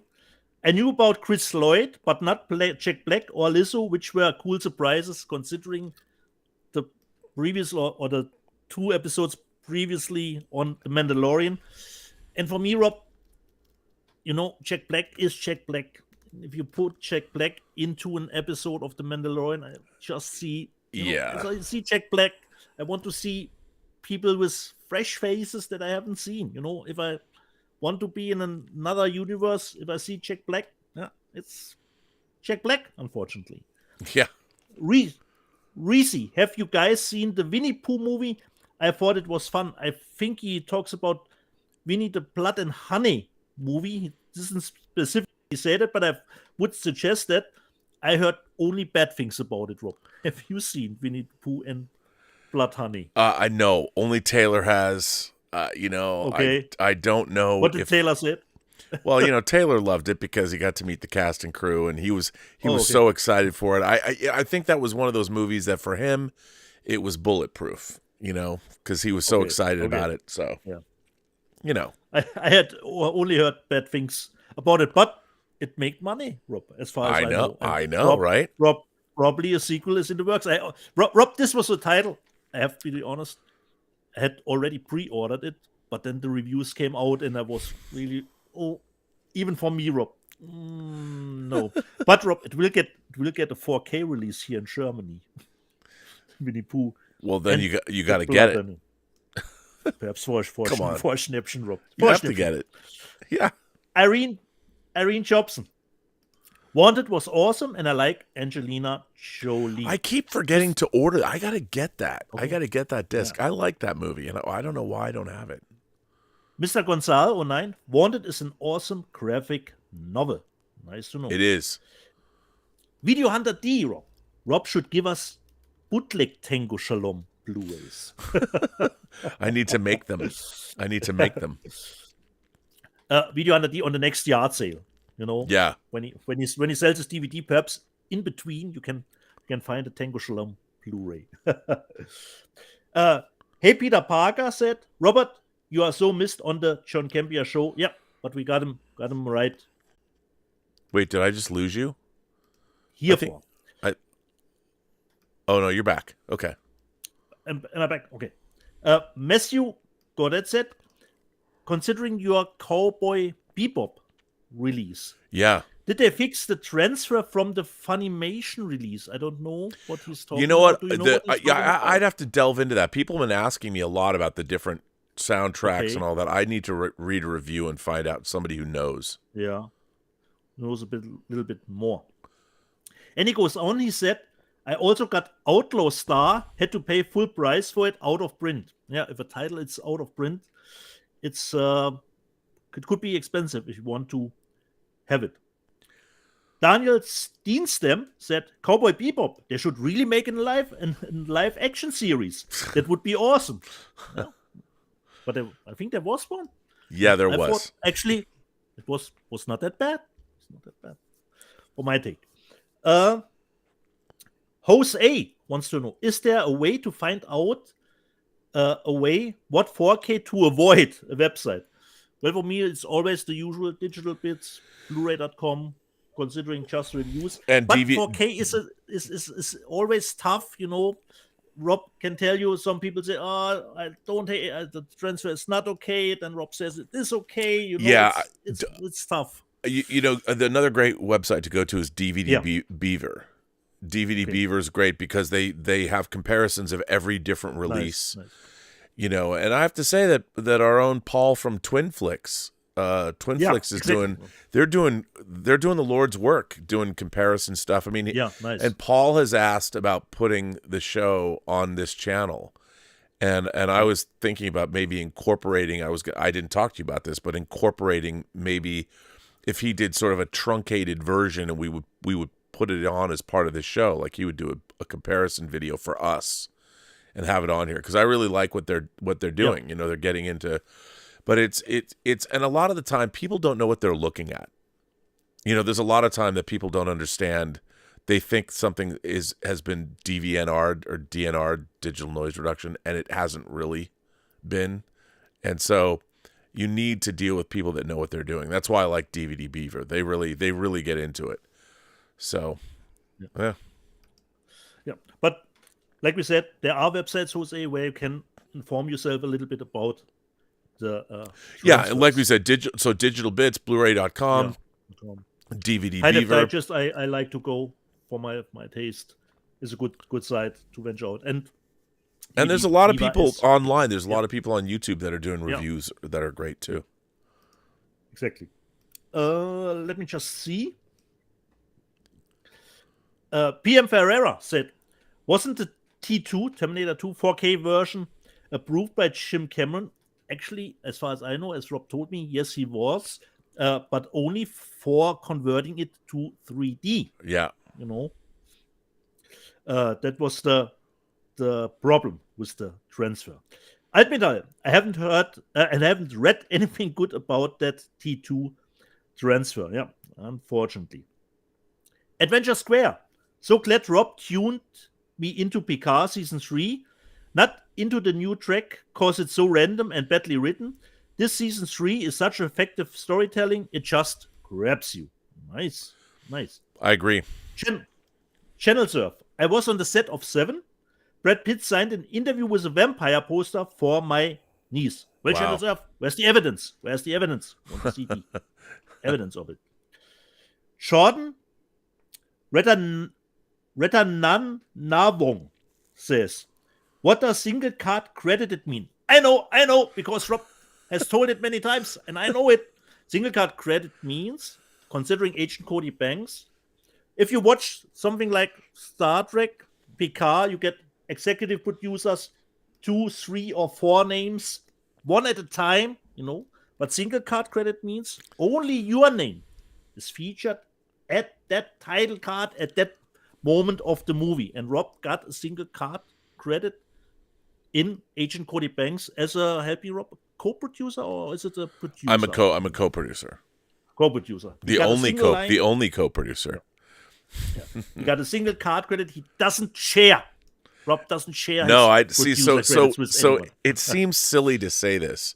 Yeah. But you know, that's a thing you have to negotiate up to, and you know it. So your business, your Hollywood business. It's part of your. It's a prestige thing. You know, if you're a single card credited producer, it's because you've earned it. Maybe. Certainly I have. Help me out, Rob, on the Dota Dragon show. You were edited with somebody else together. Yeah, there was a few other animatic editors that, because sometimes I got things from Korea, so I was not single. It was you and another guy, a Korean guy, together. Yeah, Korean guy together. Yeah, as the editor. So that's what single card credited mean. Yes, so it's always a good thing. Yeah, right. Ralph said, I sent canaries into the Star Wars mine before going myself. Rely on friends' reviews before I'll try. That's a good idea. T3 Media Studios. Hey, brother, I came here to get physical media because I assumed the title was flirting with my channel name. Then I realized it's about DVDs and Blu-ray, which is also great. Yeah. Tim Hens. Won't be holding my breath over a trailer, I'm afraid. Considering, I think he talked about the Ahsoka trailer. And let's face it, even from bad movies, you can mostly, if you have a good editor, right, Rob, do a good trailer for it. Yes. But making trailers is an art form unto itself. So yeah. Exactly. Paul in Long Beach. Honestly, Vodida, it's his thing for J-Law, General Lawrence. How many times has he bought Hunger Games? We don't delve into that, Paul. Just take the amount that Rob has to live and die in LA and put 1 or 2 more on top of that, and then we will be in the ballpark, I would say. I don't know, man. I think you have a lot Rob, more. No, but Rob will come close when the 4K of to live I and might die come in LA. close, but you have the. Let's talk about that collector's book that you have. No, Rob, we don't talk about that book again, Rob. We can always talk about that book, and yes, we can. Rob. Why don't you tell the folks at home? We have new people watching the show. Yeah. Tell us about that book, Dieter. Tell us about your Hunger Games book that you bought. The book, you can get the book in a, I would say, handy form. It's just artwork for the movie, but you can get it in a really big special edition. Wait, I have it here, Rob. It's always in reach, Rob. It's always I'm sure it is always in reach. With your box of Kleenex. Oh wait, I'm kidding. Of course, that's just a joke. But I have to get it with. I'm not Dwayne Johnson. I have to get it with 2 hands. Tim. So the book, the work is by exactly, Rob. Tim Palin. And there, so look at that. Come on, let's go full frame on that. Look at that. That's physical media right there. That's physical media, exactly. And I will just put it a little bit. So this is that kind of book. Inside, here. Perhaps next week I will show it because it's really, really heavy. I have to be a little bit better and for all of you who are interested in picking this book up, as I know you all are. No. Here, I'm going to send you a link. No, Rob, please no. Here, people know that I'm crazy enough already, Rob. Here's a link. Here's a link to buy this book. Thank you, Rob. Thank you. Here you go. But it should be a Schnäppchen, Rob. Irene Jobson wants to know if that book is sticky. No, we keep these books in great condition. But it should be a Schnäppchen now, Rob. Because no, it is not. It is definitely. It is definitely not a Schnäppchen. Not a Schnäppchen. But you can get this book from the artwork from Tim Palin in a normal size edition, which is way more comfortable to watch through. Okay, This was from Paul in Long Beach. But speaking of that book, let me jump a little bit ahead in the live chat because someone asked about it, and I saw it on Instagram on Charlie Lausarica, I believe, posted it. Where is it? Where do I have it? Was at the end. Joe C. want to know your thoughts on the $1,500 Taschen The Shining book. Yeah, so Charlie got it. I'm a Taschen junkie, and I have like their big Napoleon book. I was gonna get that. I love those Taschen books, and especially the Kubrick stuff. It's an incredible book. I just can't. My personal situation in terms of mortgage payments and stuff like that. I just, at this point in my life, as much as I want that book, it's $1,500, and I really want it. But I've got a lot of really expensive Taschen books, and I love them. I love their books, but it's gotten to the point where I'm like, I'll just wait to get the smaller version, But it's really cool. When Carly Carly bought it for him. Instagram. I know. I'm like, I was almost like, should I do it? Like, I hold my hand back. No. I believe you. But I really want it. And if anyone out there, if you have an extra copy. Yeah. But so this much for no Schnäppchen books. No Schnäppchen. Jordan Radhanavong, again, is television now a form of cinema? Certainly, considering the quality of. Oh, you know what? Show. You're lucky. Yeah. I couldn't send the link to the book because the link was too big. lucky. The link was too big. Wow. Well, that's then no then fun. tell the people. Then just tell the people. We are not that big of an audience. Well, all right. Well, but I think, Rob, since you said the price has gone up, I paid a little less probably. yeah. Well. Actually, the price spread here is here. Here's a Yeah. cheap. Here's a used one. You can Yeah. actually get a Schnäppchen from this book. Here, I couldn't send. Here's the Schnäppchen price. Maybe I can send this. It's a used copy. It's not new. But no, these links are too big to put in the live chat. Okay. Okay. Oh well, you're lucky. No one's gonna know. There was only there's only 350 of them. Yeah. They So- were limited, Rob. They were limited. Very limited. They were limited. Yeah. So let me just see where I was. Oh, everybody wants to know from Europe. Que pasa? Wants to know. Rob, what do you think can Amazon do to repair Rings of Power? What can Disney do to make Star Wars great again? The two essential questions, Rob. Well, I think the thing about Star Wars is, like, in terms of movies, can you imagine if you were a filmmaker, what is the incentive? Like, I think I'm interested in what James Mangold is going to do, because he said he wanted to make a biblical movie like a Ten Commandments or a Ben-Hur about the beginnings of the Jedi. That sounds really interesting to me. Like, I would be interested in that. Because, and also he's so far removed away from Star Wars lore, it's like 25,000 years ago or however long it is, that he can actually, I think, make a great film. But I think that working in franchises now, unless you have a really clear idea and you really understand the franchise, you're going to lose. And in terms of I think Rings of Power was ill-conceived from the beginning. Because what they wanted to do was they tried to tell a story where they were recreating it's a fantasy trope tale. You know, that we're going to have a strong female warrior. They're not giving us the real character of Galadriel. They keep talking about, well, we always went back to the books. And I'm like, did you? Did you go back to the books?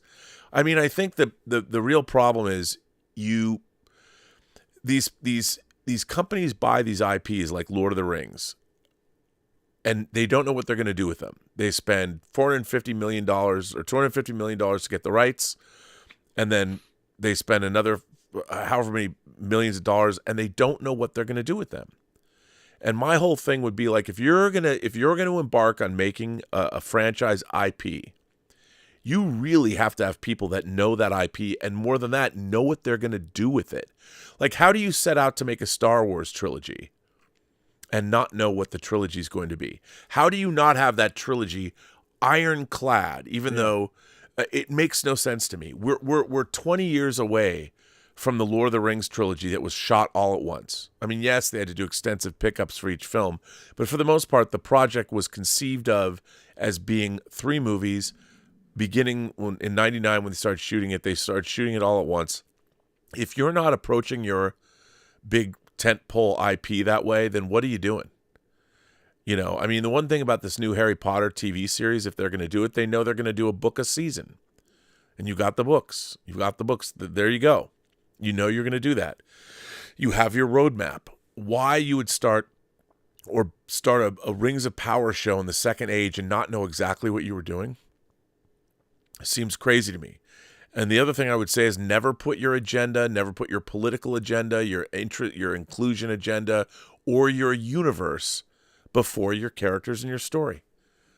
Everybody wants great characters and a great story, and they want those characters and story to be truthful to the IP that you have. Don't try and update a story and we have to make it modern for today's audiences. No, you don't. You just have to be true to the original IP. The reason the IP became an IP in the first place is because it already connected with people. And that's what I would say, that they keep missing the point. So what are you going to do? There you go. Reese said, I think I'm the only person on the planet that found John Wick to be boring. Well, you're probably true with that assumption, to be the only one. Considering Paul in Long Beach and myself found Free Enterprise mediocre at best, The Alex Sorber, blasphemy! Free Can't believe I Enterprise. get abused like this on my own show. The Alex Sorber, blasphemy! Free Enterprise is brilliant. You got your people, Rob, on your side, okay? Reese, has anyone watched Kill Boksoon? Unfortunately, I haven't, Rob. Have you watched this Korean movie on Netflix? No, I Kill have not yet. Boksoon? No, Yeah, I haven't. okay. But I want to see it. Yeah. He says it's quite fun. Yeah. Stubble McShave. Rob wants to do some nip tuck on Free Enterprise, which is a sentence that can easily be misunderstood. A little Yes. nip tuck on Little nip tuck. That's indeed what I would like to do. Punking said, Arrow are starting to annoy me too. I feel like The Last Starfighter only came out the other day and now the 4K is due. Yeah, I know. I hate I'll that. rebuy it. I know, I rebuy it. Leave me alone. I mean, but it is Waterworld too. Yeah. Yeah, it's really frustrating. But Totally. Especially when the Blu-ray they released were already from that 4K master. I know. And if it sells well, they're like, well, we'll put it out in 4K. Yeah. Stephen Anthony, I have a copy of Free Enterprise. Well, Stephen, I do too on DVD. Mark Chadwick, love this channel, best physical media channel. Thank you, Mark Chadwick. It's very nice. The Alex Sorber, To Live and Die in LA has my favorite car chase. Nice. It's pretty great. We will see that at some point in. Well, theoretically, it's supposed to come out on May 30th. I mean, we're what? You're still holding on to that. You know what? Hope springs eternal, Dieter. Yeah. Hope. Yeah. I mean, I haven't heard anything else. I haven't heard otherwise. Somebody did say it was delayed, but Because shouldn't you be able to pre-order it at that time now, a month earlier? Why you got to dash? Well, next month's my birthday, man. Why do you got to dash my hopes? Come on. Okay, fingers crossed. Why you got to do that to me? Yeah. It's not nice. The other companies are not like the German Turbine. You get the email. This is coming out next week. There you go. That's how it's done. Not we will release it. And then, no. Stavros. Well, there's one thing you Germans can do, and that's keep the trains running on time, right? Hope so, Rob. Hope so. Stavros and the No Glue. Avatar wasn't long enough. Lord Toss, it was too long. And Tom Jr. Jackson, I would have watched another hour of Avatar 2. Okay. Big Dis Energy, great statement. They need to make 3D TVs again. I agree. Exactly. I'm totally on board with that. Adventure Square, I'm gonna sweet a 3D version of Snow White and the Huntsman to get it back in there. Our chart sale, but hopefully next week we see Leader on top of that chart sale. And Adventure Square said, I have a 3D TV. I'm the one who probably bought one of those titles. Yeah. Bill Barkley said to me, Dieter, on next week's show, now this week, say to Rob that I'd love to see a movie of Garfield First Blood. Apparently there's this poster or t-shirt of that. Unfortunately, no movie yet exists. I have no idea what he's talking about. Garfield the cat Garfield? Yeah. I would think so. All right. Polar Bear. Yep. Polar Bear. Thor 4 was awesome. Sue me. Well, Polar Bear, our lawyers will be contacting me. We'll get in touch shortly. We'll get in touch. We'll get in touch, Polar Bear. We'll get in touch. We're in touch. Mr. Gonzalo 9. Shazam 2 was good. Not great, but good. Exactly. Adventure Square, considering Cynthia Rothrock. Love Cynthia, but so many of her scenes look like outtakes where she's about to crack up. Well, not disputing that, Adventure Square. And what's wrong with that? What's wrong with that? Exactly. What is wrong with that? Altmetall said, no, it's not the same director as Parasite, Dieter, and he was talking about Emergency Declaration. And no, Altmetall, you have to hear it correctly. I didn't say it the same director. I said the same actor as in Parasite. And since I didn't wanted to butcher his name, but now I will do. It's Sang Kang Ho, who is probably in every movie that is a favorite in Korea. He's in Broker too, He's in Emergency Declaration. And the other one, who we know from I Saw the Devil, and a lot of other movies. He was in the American movies with Bruce Willis and no, I don't get the name. Lee Byung-hun is in Emergency Declaration too. So I said the same actor, Altmetall, not the same director, as far as I remember it. So let me just see here. The Alex Sorber. I hate that I like cool covers like that. Make some poor bias that way. Alex, you and I park our shuttlecraft in the same shuttle bay. Altmetall said, Dream Home is tough stuff, but good tough stuff. I downloaded it. And very good, Rob. Very good. I have not watched it. Your first step. You have done the first step into better Dream believe Home you for made you, me. Rob. Why'd you make me do that? So I won't show you the cover anymore, Rob, because the cover is really spoilery here. Altmetall said, I have the cut version, but I have seen the uncut stuff online. Tough stuff, category 3 for sure, Rob. Category 3 for sure, Bill Barkley wants to know how longer is the uncut version. That depends which version you compare to each other. The Hong Kong version was cut. The BBFC version, the UK, was uncut. So there are different variation of the movie. You can't say exactly how longer the movie was running. Paul in Long Beach, Dream Home was kind of a big deal when it was released. Yeah, it was, and it still is. Because when Rob has seen it, he will push the movie again to the I will totally hopefully. Push it through the roof. Stubble McShave.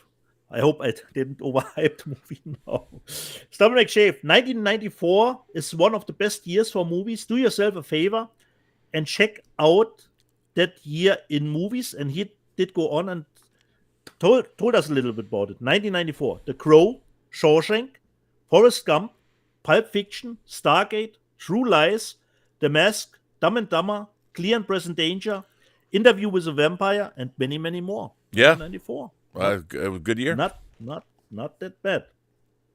The next one, we already covered your thoughts on the Taschen Shining book. Rob, one thing I forgot to mention, considering the Hunger Games book, I didn't look at the measurements of the book. I just know it was a limited edition, but I didn't look at the measurements. And then that big thing came. And I was what the hell? What the hell? I didn't look at the measurements of that. For me, it was a book. I ordered a book. And The Shining, Yeah. Charlie the Unicorn, DVDs were garbage, yeah, but what could you do? It was the ones to get. Adventure Square, thanks Rob and Dieter. It's a pleasure to watch this show every week, and an even better one to type it out in the chat if he can be there live. And Tom A said, I can't believe Capcom screwed the pooch on Resident Evil. Netflix blew it. Resident Evil 4 remake, the game, was great. Could have been a great movie adaptation. Yeah. Perhaps at some point we will get a Resident Evil 4 live adaptation. Who knows? This was the live chat room from 1.5 weeks ago. That we go. We're all caught up on the live chat. Thank you for that. By the way, Thomas Logan says, he sent in a super chat and says, speaking of Polanski and erotica being absent in cinema today, Bitter Moon deserves a 4K remaster. All of Polanski's work should get 4K remasters. I agree. I have 2 versions of Bitter Moon because the first version I got was Japanese, and the transfer is actually pretty great. I love Bitter Moon. Bitter Moon is so great. And it's got a Vangelis score. Nice. Rest in peace, Vangelis. I love that movie. The Rue de Saz. It's great. So, I guess that's it. Is that it? Are we done? I think we're done. Caught up with Super Chat? We're caught up. We're caught up with Super Chats. Speaking, just one thing, Rob. Speaking of Super Chats, that was a bizarre thing to me. Just like Chris Gore says, a movie diet, watch a Marvel movie, then you watch great Yeah. independent documentary. I do it the same with YouTube. Sometimes I watch a Phantom Menace channel.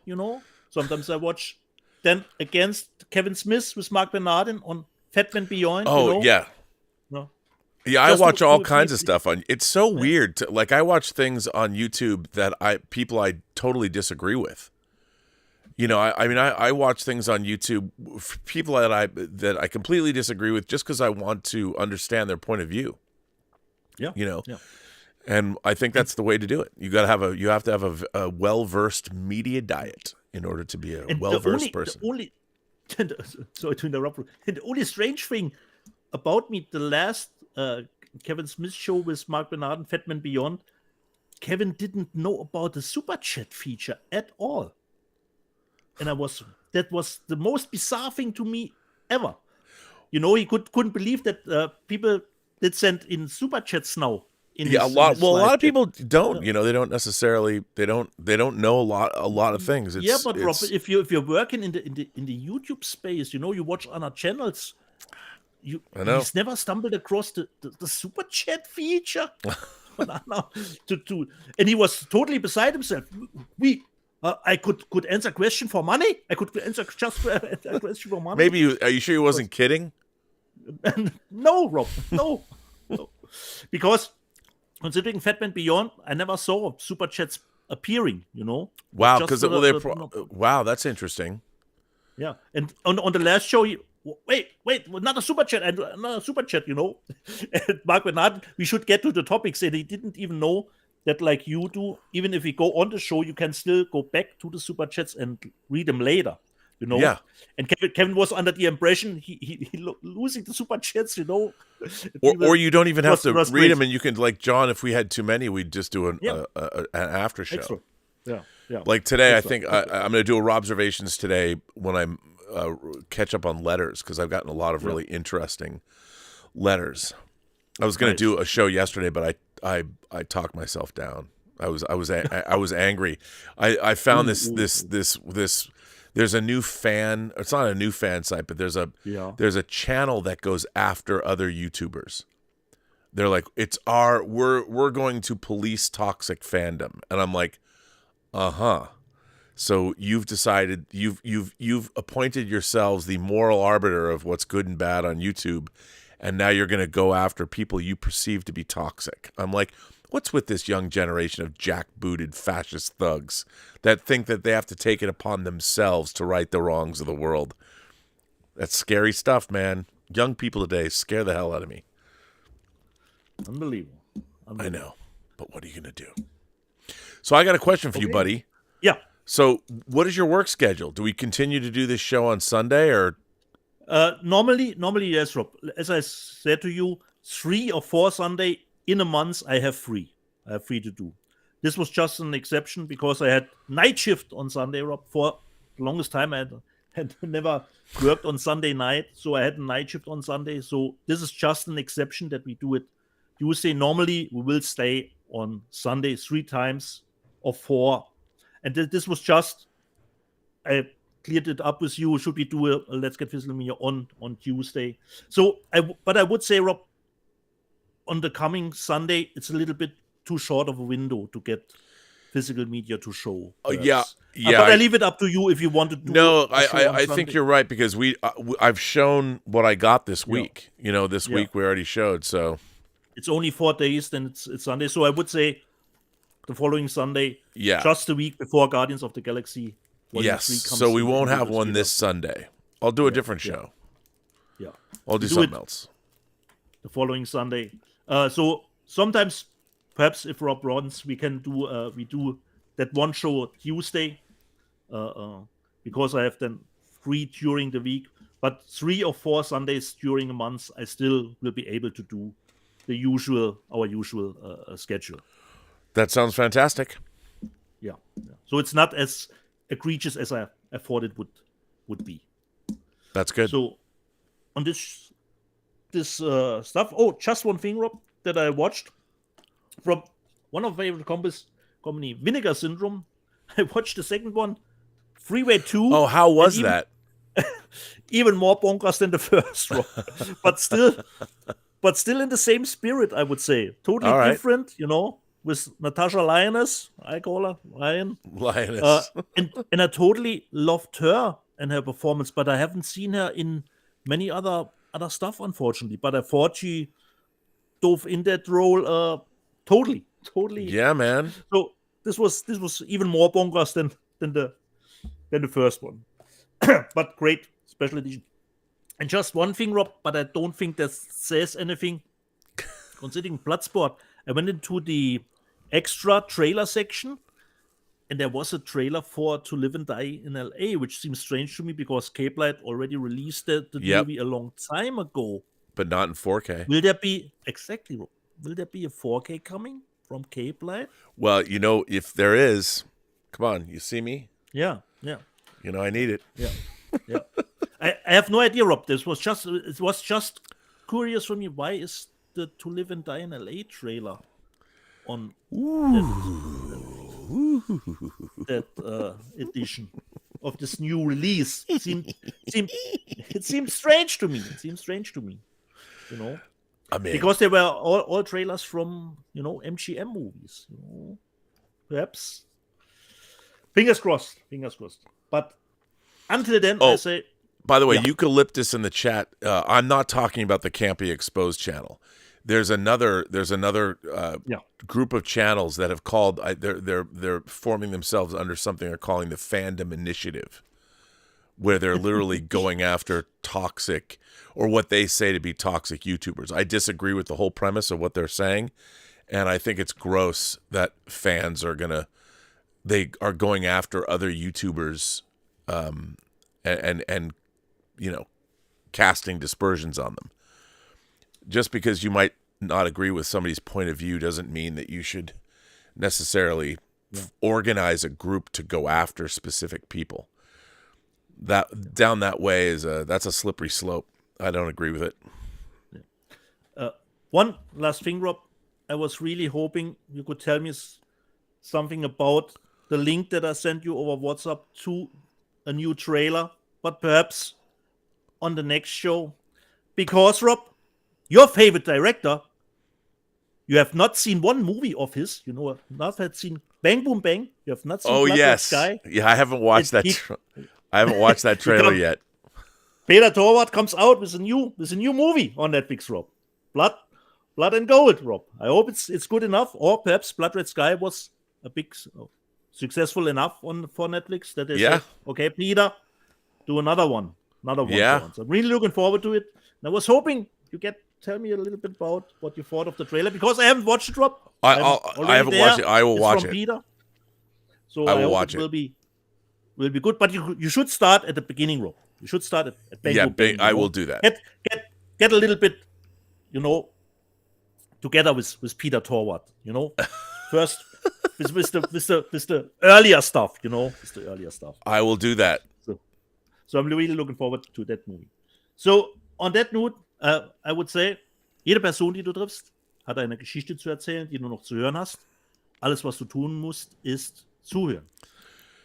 Every person you meet has a story to tell that you have yet to hear, and all you have to do is listen. I want to thank everybody for supporting this channel via super chats and tips and memberships. We had a good member call this past weekend, and very much appreciate it. I want to thank Tom Jr. Jackson. He's a goof person, and he's a great moderator. And I will, Tom, be doing another Raw Observations later today. The latest would be 8 o'clock Pacific time. I'll probably do it before that, because I have to finish up a new Designing Hollywood and other things and all of that. So, yeah. And Thomas Logan fired in the last $2 super chat. Bo is afraid in IMAX tonight, gents. On my I can't hear what you. Tell us what you think about that. Yeah. I heard not so good things about Bo. Yeah. We'll see if it's good. Yeah. I guess that's it for us. Thomas. Yeah. All right then.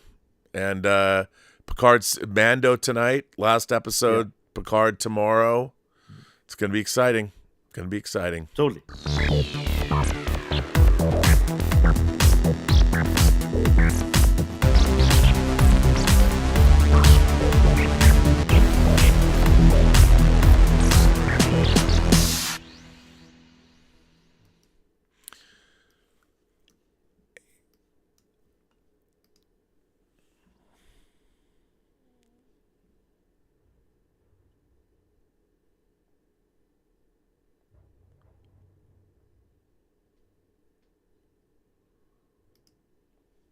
And we're out. That was good. That was good. You know, not usually. We didn't have as big an audience as we used to, but that's okay.